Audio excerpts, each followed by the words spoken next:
নগাঁৱৰ মেট্ৰ' হস্পিটেলত এগৰাকী মহিলাই জন্ম দিয়ে তিনিটা পুত্ৰ সন্তান।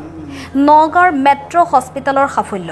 নগাঁও জিলাৰ ঢিং ৰোডস্থিত মেট্ৰ' হস্পিটেলত এগৰাকী মহিলাই জন্ম দিয়ে তিনিটা পুত্ৰ সন্তান।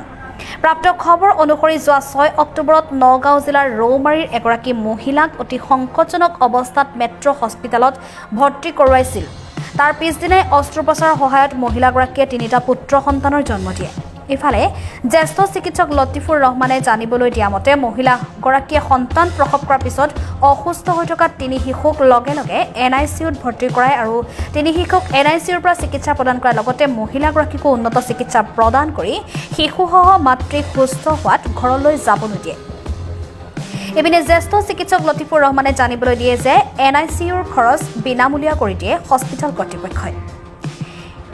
এই মেট্ৰ' হস্পিটেলখনৰ আন এক দৃশ্য দেখিবলৈ পোৱা যায় যে হস্পিটেলখনৰ চিকিৎসক নাৰ্ছৰ লগতে হস্পিটেলৰ কৰ্তৃপক্ষসকলে ৰোগীৰ লগতে ৰোগীৰ আত্মীয়ক যথেষ্ট মানৱ দৰদী হৈ পৰে। উল্লেখযোগ্য যে এই মেট্ৰ' হস্পিটেলখনত অতি উন্নত মানৰ চিকিৎসা প্ৰদান কৰাৰ লগতে সময়মতে চিকিৎসক নাৰ্ছে ৰোগীক চিকিৎসা কৰে বুলিও ভৰ্তি হোৱা ৰোগীৰ আত্মীয়ই জানিবলৈ দিয়ে। শ্ৰী মীনা দাস। কি বেমাৰ আহিছে? পেটৰ বিষ। এতিয়া ভাল পাইছেনে? এতিয়া বিষ নাই। কেনেকুৱা সুবিধা কেনেকুৱা পাইছে?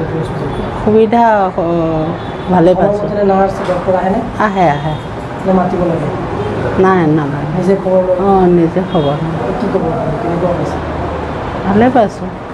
সুবিধা পোৱা নাই। একো অসুবিধা হোৱা নাই? একো অসুবিধা হোৱা নাই। এটা কথা কি হয়? মোৰ বান্ধৱী হয়। কি হৈছে? তেওঁ পেটৰ বিষ। এতিয়া আৰাম পাইছে? আৰাম পাইছে এতিয়া। কেতিয়া আনিছিলে? কেতিয়া আনিছিলে? কালি। এতিয়া কেনেকুৱা লাগিছে? এতিয়া ভাল পাইছোঁ বুলি কৈছে। কেনেকুৱা পাইছে এইটো হস্পিটেলত আহি পেলাই? ভালেই পাইছে। ডক্টৰ নাৰ্ছ সময়মতে আহে। তেওঁলোকক মাতিব লগা নহয়। টাইমলি যি মেডিচিন পায় সকলো দি আছে। লাহৰীঘাট। কোনখন হস্পিটেল? এতিয়া বৰ্তমান আছোঁ মেট্ৰ' হস্পিটেল। কেনেকুৱা চিকিৎসা কেনেকুৱা? ভালেই লাগিছে, চিকিৎসা ইমাৰ্জেঞ্চি হয়। ডক্টৰ আহেনে সময়মতে? সময়মতে নিজে নিজে আহে। চিষ্টাৰবিলাক আহেনে? আহে খবৰ লৈ মাজে সুবিধা কেনেকুৱা পাইছে? সুবিধা ভালেই পাইছোঁ। একো অসুবিধা হোৱা নাই? হোৱা নাই অসুবিধা। এতিয়া ৰোগীজন ভাল হৈ আছেনে? ভালেই হৈ আছে। ডক্টৰ দেখুৱাৰ পিছত ভালেই।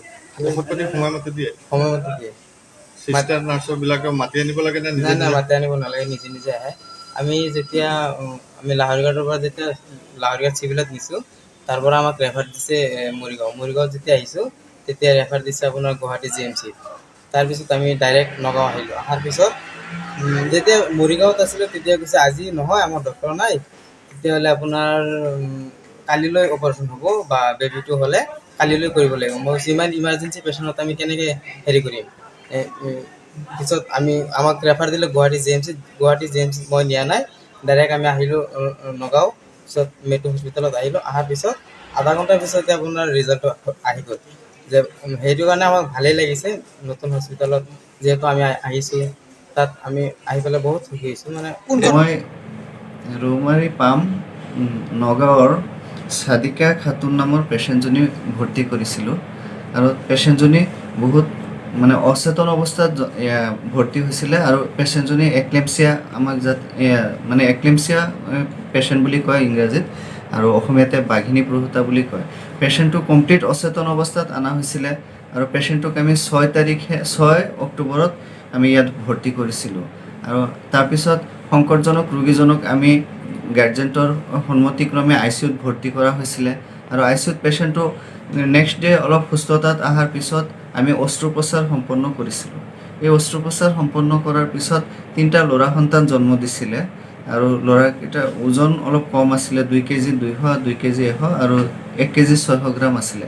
বেবীকেইটাক আমি বেবী ICUত ভৰ্তি কৰিছিলোঁ আৰু পিছদিনাখন সুস্থভাৱে মাকৰ লগত দিব পাৰিছিলোঁ।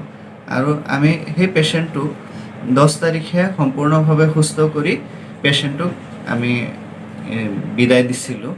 গতিকে সেইখিনি আমাৰ কাৰণে এটা ডাঙৰ সাফল্য হয় আৰু মই সেইটো কাম ইয়াতে যে সম্পন্ন কৰিব পাৰিছোঁ তাৰ কাৰণে নিজকে বহুত গৌৰৱান্বিত অনুভৱ কৰিছোঁ। ছাৰ আপুনি কোনখন বিভাগৰ?